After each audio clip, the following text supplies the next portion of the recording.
How can a woman be expected to be happy with a man who insists on treating her as if she were a perfectly normal human being? Ultimately, the bond of all companionship, whether in marriage or in friendship, is conversation.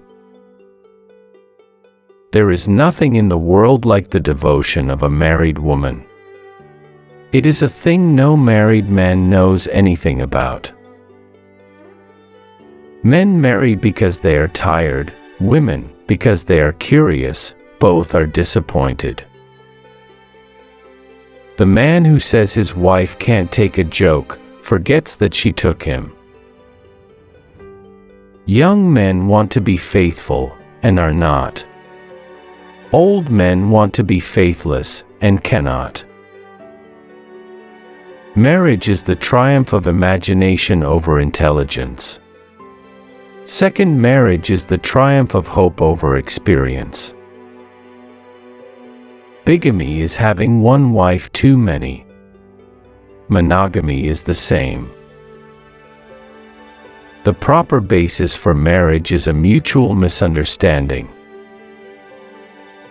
Married men are horribly tedious when they are good husbands, and abominably conceited when they are not. Dammit Sir, it's your duty to get married. You can't always be living for pleasure. Rich bachelors should be heavily taxed. It is not fair that some men should be happier than others. How marriage ruins a man. It is as demoralizing as cigarettes, and far more expensive. Woman begins by resisting a man's advances and ends by blocking his retreat. 20 years of romance makes a woman look like a ruin, but 20 years of marriage makes her something like a public building.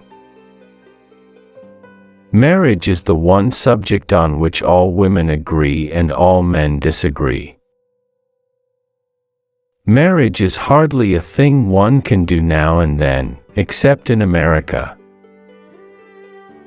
They flaunt their conjugal felicity in one's face, as if it were the most fascinating of sins. Keep love in your heart. A life without it is like a sunless garden when the flowers are dead. The consciousness of loving and being loved brings a warmth and a richness to life that nothing else can bring. To speak frankly, I am not in favor of long engagements. They give people the opportunity of finding out each other's character before marriage, which I think is never advisable. On the whole, the great success of marriage in the States is due partly to the fact that no American man is ever idle, and partly to the fact that no American wife is considered responsible for the quality of her husband's dinners.